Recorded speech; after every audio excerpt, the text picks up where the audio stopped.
Puji Tuhan, hari ini adalah hari terakhir di mana kita punya tema Akulah Tuhan. Sekarang adalah hari yang terakhir, sudah 3 minggu kita dengar banyak pengenalan kita akan Tuhan, harusnya lebih banyak lagi dari ini, tapi kita mau padatkan ya. Sudah ini yang terakhir gitu ya, terakhir pasti ada di sini beberapa yang sudah mengenal Tuhan atau yang belum mengenal Tuhan. Oke, hari ini aku mau share tentang sifat dan karakter Tuhan. Selanjutnya adalah ada 3 hal yang mau aku share, yaitu Tuhan yang mengenal, Tuhan yang mengampuni, dan Tuhan yang memulihkan. Aku bilang di sini adalah sifat dan karakter Tuhan dari 3 kesatuan ini yang tidak bisa dipisahkan kalau secara manusia ya. Nanti aku akan menjelaskan kenapa aku ngomong gitu. Nanti ya aku akan menjelaskan di akhir-akhir sharing. Jadi sebelumnya aku mau kasih tahu dulu nih sifat dan karakter. Kemarin aku tuh sempat ngomong sifat dan karakter Tuhan. Itu apa sih, bagaimana sih? Nah, aku coba cari di Google. Ini adalah sebenarnya sifat dan karakternya manusia ya, bukan Tuhan. Kalau Tuhan tuh berbeda lagi. Cuman apa ya? Menurut aku agak sedikit jelimet bahasanya. Cuman aku kasih yang coba tampilin yang sedikit ringan aja gitu. Ingat ya, ini sekali lagi sifat dan karakter manusia, tapi agak sedikit sama dengan Tuhan. Sifat adalah karakteristik bawaan yang cenderung relatif stabil dan menetap. Sifat itu cenderungnya lebih stabil dan tidak mudah berubah seiring waktu. Lalu karakter adalah sifat yang terbentuk dari interaksi dengan lingkungan dan pengalaman hidup serta lebih mudah berubah. Karakter nih lebih mudah berubah dibanding sifat, terutama melalui pengalaman hidup, pendidikan, dan kesadaran diri. Nah, kalau yang kemarin, yang minggu pertama, minggu kedua itu sifat Tuhan. Dia kudus, dia ya itu salah satunya, dia kudus, itu sifatnya Tuhan. Jadi ada beberapa sifat. Nah, kayak kemarin Mumu menyertai itu salah satu karakter. Nanti kita akan tahu dengan dari sini kita akan tahu mana sifat, mana karakter Tuhan. Aku nggak perlu menjelaskan lagi kalau ya mana sifatnya, mana karakter. Tapi dari sini kita punya sedikit gambaran lah mana sifat, mana dan karakter Tuhan. Kalau yang minggu pertama, kedua itu kayak itu adalah sifat Allah. Jadi dianya sendiri gitu.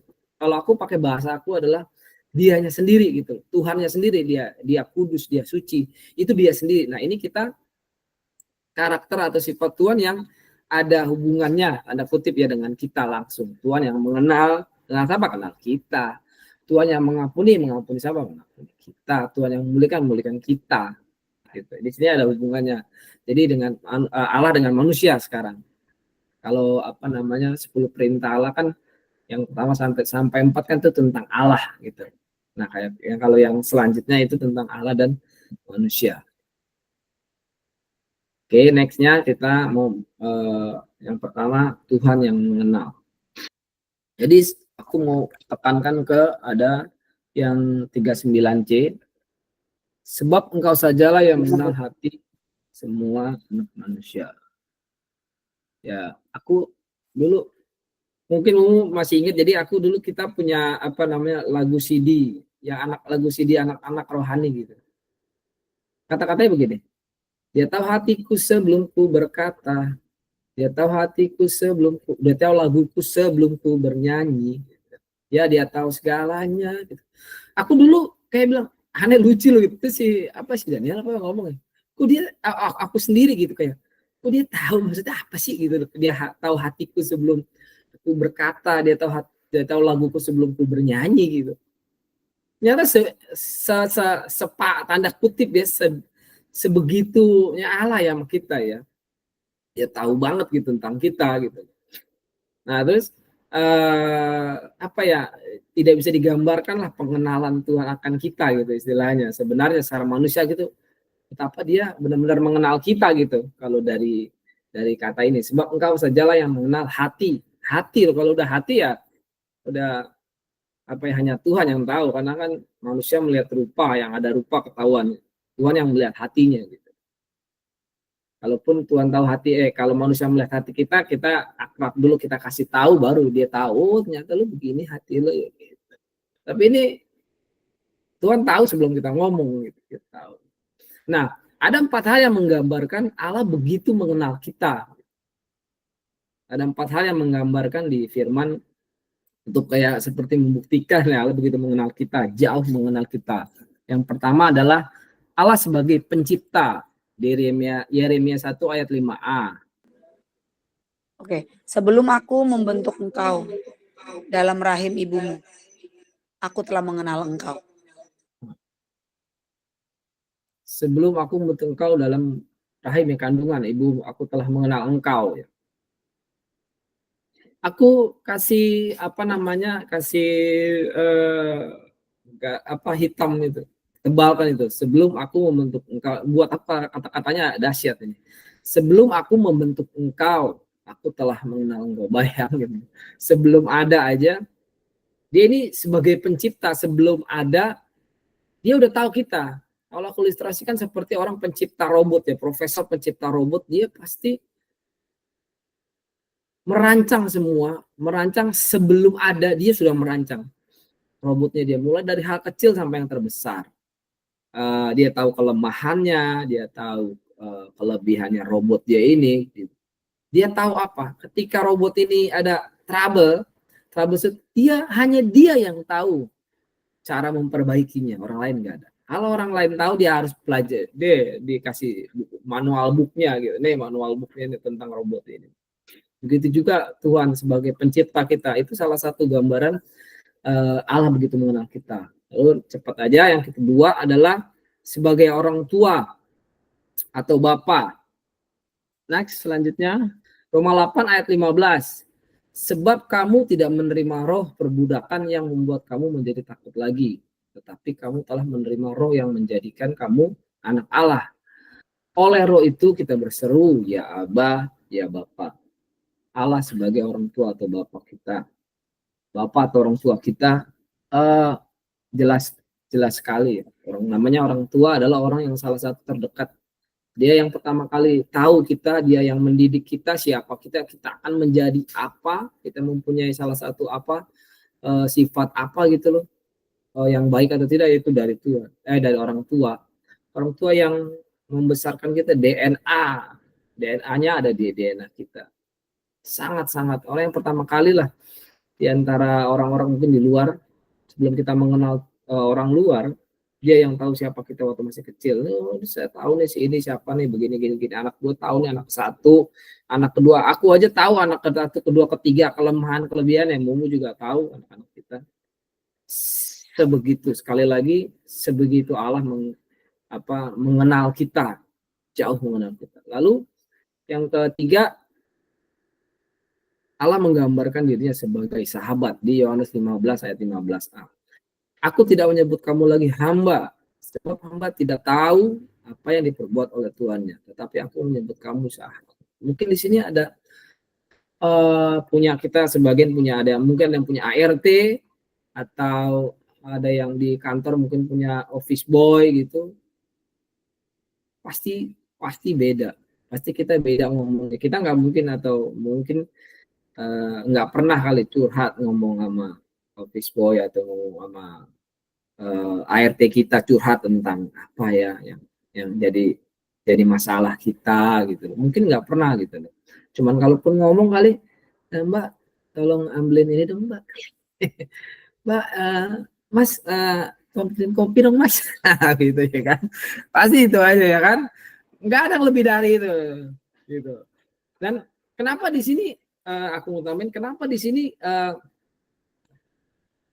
Tuhan menjadikan dirinya sahabat. Di dalam Amsal 18 ayat 24b, aku cepet aja ya, aku ini bacain. Dalam Amsal 18 ayat 24b, di situ dibilang, tetapi ada juga sahabat yang lebih karib daripada seorang saudara. Jadi bukan seorang teman, tapi lebih dari teman. Ya, Tuhan sebagai sahabat kita.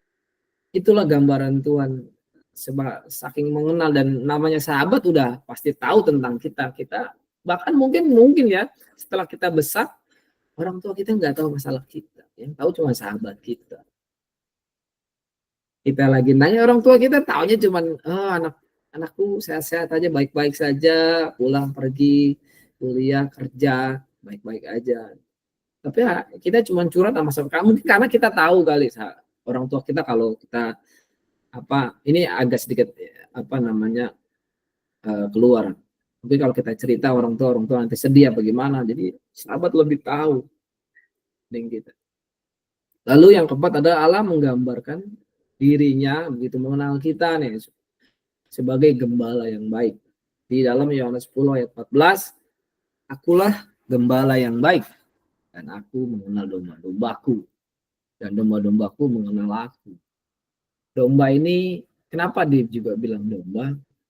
Domba ini adalah salah satu binatang yang lemah. Dia nggak punya pertahanan diri. Dia kalau ada dan larinya tuh lambat. Kalau aku pelajari situ di Google itu gimana kenapa nih domba. Dia adalah lambat lari. Dia nggak punya pertahanan diri, dia lemah. Gitu. Salah satu binatang yang lemah. Jadi dia butuh orang melindungi dia gitu. Yang melindungi dia ya yang tahu ketika dia dalam permasalahan gitu loh. Sama seperti Daud begitu gagah perkasa dia melindungi domba-dombanya gitu. Tahu nih dombanya ketika dia tahu tuh dalam bahaya nih gitu. Dia harus menyelamatkan dari singa, dari beruang, binatang buas yang lain. Karena dia tahu dombanya ini sedang dalam masalah. Dia tahu apa yang harus dia lakukan kepada si domba-dombanya itu. Nah, lalu aku tulis di sini, aku mau baca di catatanku adalah keempat hal tersebut tadi, sebagai Tuhan sebagai pencipta, orang tua, sahabat dan gembala yang baik adalah betapa menandakan Allah mengenal kita lebih dari apapun. Dan karena Allah tahu manusia mempunyai salah satu sifatnya yang ragu. Jangan takut, aku kayak apa nih? Gue kenal lo kok gitu. Ini lo. Karena apa? Allah mempunyai tahu kita ini ciptaan dia. Dia tahu kita manusia mempunyai sifat yang ragu akan benar nggak sih ini? Benar nggak Tuhan mengenal gue nggak sih? Benar Tuhan tahu nggak sih gue lagi begini? Tuhan tahu nggak sih gue punya masalah gini? Bukan hanya kita aja mengalami itu sebenarnya. Contohnya kayak ada di tokoh-tokoh Abraham yang sempat meragukan bahwa mungkinkah aku mendapatkan seorang keturunan dari seorang yang sudah tua, yang sudah tidak lagi mens gitu ya kan, kalau bahasa hari ini kan, atau Musa yang ragu kan tentang pimpinan Tuhan ketika dia memimpin bangsa Israel, atau lebih parahnya lagi Thomas yang dia ragu akan ini Tuhanku bukan ini sih gitu loh. Pokoknya kalau gue belum masukin bekas pakunya itu gue gak bakal percaya. Tuhan tahu kita ini manusia yang ada keraguan. Makanya Tuhan mencoba tanda kutip ya, mencoba sebagai pencipta, sebagai orang tua, sebagai sahabat, sebagai gembala untuk meyakinkan kita. Karena dia adalah pencipta kita, dia tahu lah. Lalu adalah yang next Tuhan yang mengampuni. Aku mau bacain aja. 1 Yohanes 1 ayat 9. Jika kita mengaku dosa kita, maka Ia adalah setia dan adil, sehingga Ia akan mengampuni segala dosa kita dan menyucikan kita dari segala kejahatan. Nah, mengampuni ini, pengampunan Allah ini aku tulis di sini adalah fasilitas, bahkan fasilitas VIP buat kita semua, buat manusia. Kenapa? Yang itu tadi salah satunya karena Tuhan tahu kita ini nggak sempurna. Kita tidak sempurna di mata Tuhan. Ada beberapa kelemahan. Mungkin Tuhan tahu ketika mulanya dari Adam dan Hawa itu ya. Dan manusia kayak ini padahal udah segambar dan serupa Allah nih. Tapi kita tidak sama seperti Allah ya, tapi hanya segambar serupa. tidak benar-benar kita bukan Allah, karena kita bukan Allah, kita manusia. Jadi Tuhan kasih fasilitas ini untuk manusia. Contohnya kayak kalau aku tulis di sini wanita yang berzina, tahu kan? Yesus diperhadapkan dengan wanita yang berzina. Dalam bangsa Israel dulu, kebudayaan Israel, berzina ini adalah salah satu yang melanggar perintah Allah ya, yang ketujuh itu ya, jangan berzina. Itu hukumannya berat, dia harus dirajam, dilemparin batu. Tapi apa yang dilakukan Tuhan, yang dilakukan Yesus ketika itu, dia bilang apa? Etienne terakhir kepada wanita itu, mana ada nggak yang ngelemparin kamu? Nggak ada Tuhan, satu. Mana semua mereka pergi? Yesus pun tidak menghakimi langsung. Dia bilang apa? Pergilah kamu dan jangan berbuat dosa lagi. Aku pun tidak menghakimi engkau. Aku pun tidak menghukum engkau. Ada pengampunan di situ. Bahkan bangsa Israel di zaman Musa dulu, di Imamat 4 ayat 7 itu bercerita tentang korban penghapusan dosa, korban kesalahan, bagaimana manusia Tuhan tuh sudah kayak memikirkan jauh-jauh kalau manusia berbuat dosa, berbuat salah, gue harus kasih fasilitas nih. Nah ini hubungannya, karena ada hubungannya dengan apa yang kita waktu pertama itu, sifat Tuhan yang kudus. Kuduslah kamu sebab aku kudus. Kalau aku suruh kalau kita disuruh ya, atau kalau aku suruh Daniel pergi ke sekolah tapi aku nggak memberi fasilitas, seperti misalnya aku kasih dia uang nih buat naik kereta, atau aku nggak, mungkin kalau dia SMA atau kuliah nggak naik motor, terus bagaimana caranya tuh si Daniel mau sekolah, kesampean sekolah, fasilitas sekolah itu ada, katakanlah seragam sekolah, itu semuanya. Begitu Tuhan memberikan kita, itu juga Tuhan memberikan kita fasilitas ini untuk kuduslah kamu. Tuhan, bagaimana caranya aku kudus? Ya ini, Tuhan sudah menyiapkan ini nih. Salah satu karakter Tuhan adalah mengampuni. Di Imamat 4-7 itu ya, pasal 4-7, nanti bisa teman-teman bisa belajar lagi di situ. Baca sendiri di sana. Karena Allah apa? Karena Tuhan tidak mau manusia hidup dalam dosa. Dia mau kita kudus sama seperti Dia. Tetapi, nah ini aku bilang, ini adalah karakter, salah satu karakter Allah. Allah punya otoritas untuk tidak mengampuni. Yang tadi kita lihat di situ karakter. Nah, aku coba kebalik lagi ya. Karakter itu ya.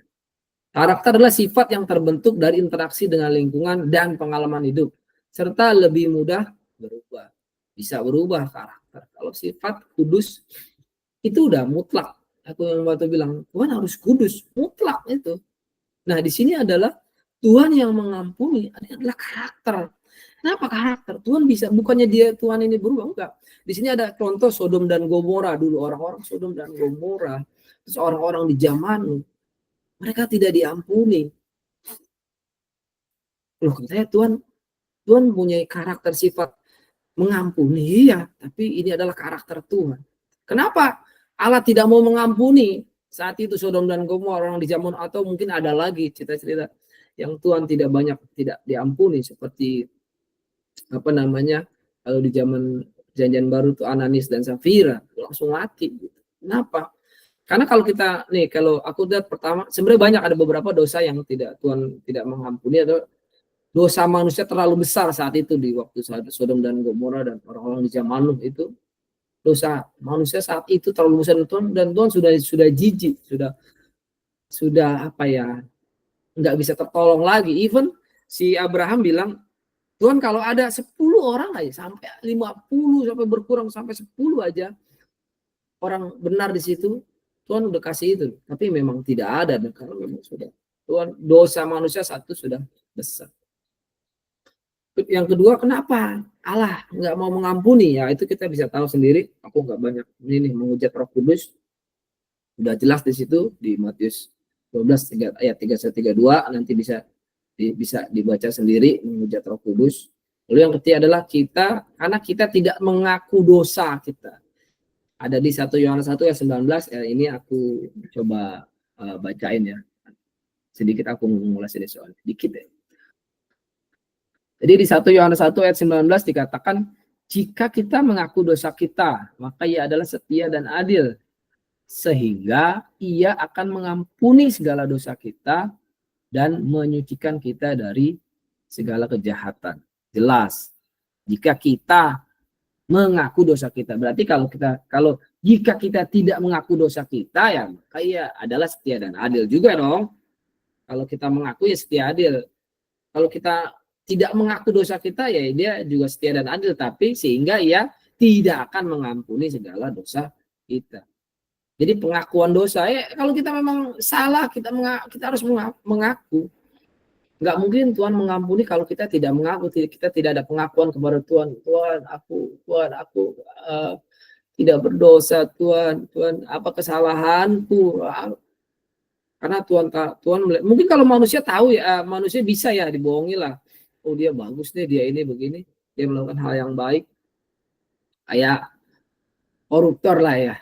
Tahu ternyata dia selama ini begini, ternyata dia selama ini. Itu pun dia tidak mengaku itu, karena ketangkep. Karena ketangkep, udah dijebloskan ke penjara kan gitu kan. Jadi dia tidak mengaku. Jadi kita harus mengaku. Sampai Tuhan dulu, udah Tuhan even bahkan udah Tuhan menunjukkan kesalahan dosa kita masih aja enggak Tuhan. Nah, itu dasar kenapa Tuhan tidak mengampuni. Ini adalah karakter Tuhan, karakter yang bukannya dia gamang ya, dia Tuhan enggak, karena dia punya otoritas sendiri, dia punya penilaian sendiri. Tuhan tahu kita sampai kedalaman hati. Kalau ada yang bilang Kristen tomat ya, tobat kumat. Itu apa ya? Kadang aku sendiri kadang ya, aku kan mau berubah, mau ya, aku inilah kasih aku kesempatan. Ntar aku up and down lagi, up down gitu. Tuhan tahu gitu loh, kesungguhan hati kita, kesungguhan aku gitu dalam berubah. Gitu.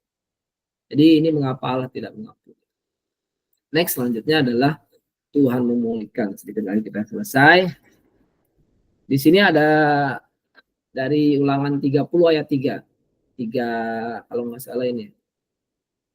3A kalau nggak salah ini.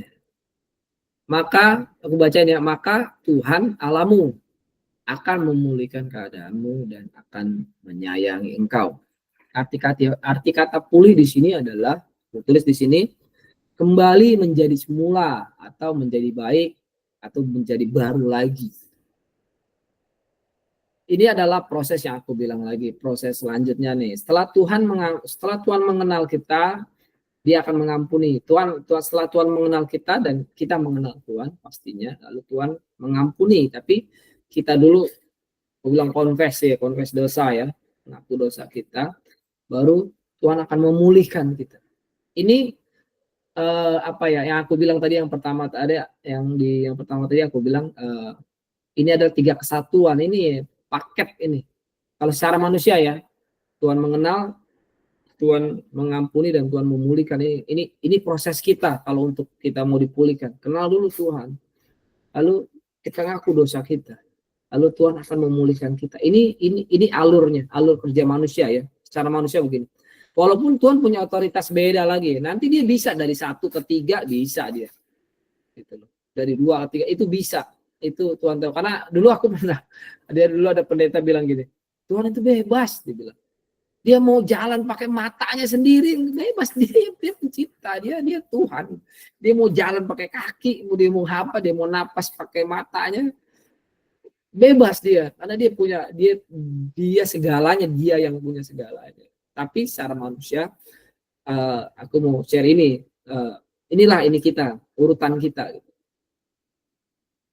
Tuhan pulihkan apa ya, semuanya kita udah tahu pasti, pemulihan hubungan, mungkin hubungan manusia dengan manusia kayak seperti persaudaraan, keluarga kita ya, kakak adik, tua anak, ponakan. Tuhan akan pulihkan ekonomi, Tuhan akan pulihkan mungkin pelayanan kita, pekerjaan kita, apapun permasalahannya Tuhan akan pulihkan.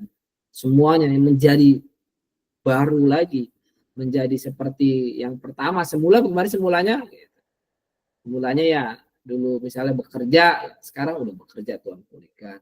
Dulunya mungkin pelayanan, nggak pelayanan, akhirnya pelayanan lagi. Seperti itu. Aku bikin kata-kata di sini, iblis bisa tahu siapa kita. Iblis bisa kenal kita. Contohnya di Ayub itu. Ya kan, Tuhan bilang, gimana udah jalan-jalan, tahu nggak si Ayub itu? Ya kan, oh itu ini gua tuh, tahu gua gitu. Dia tahu kita. Lalu manusia bisa mengampuni. Ya udah lo minta maaf ya, gua ampuni dulu, gua ampuni. Tapi hanya Tuhan yang bisa melakukan pemulihan.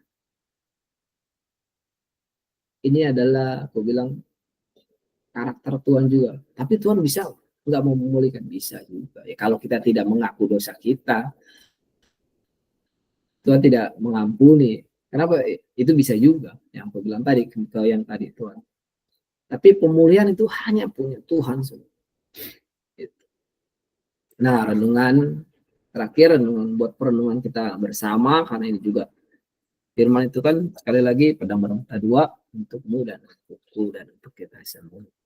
Ketika Tuhan kenal jauh ke dasar lubuk hati kita, bagaimana pengenalan kita akan Tuhan. Yang kedua, kalau Tuhan mau mengampuni, apakah masih ada orang saat ini yang belum kita ampuni? Yang ketiga adalah saat ini apakah kita sudah dipulihkan Tuhan? Semua ini mari kita koreksi sendiri pribadi. Kita menjawab sendiri pribadi kita. Tuhan tahu sekali lagi, Tuhan mengenal sekali lagi tentang kita, dan Tuhan mengampuni, akhirnya Tuhan memulihkan. Tuhan Yesus memberkati.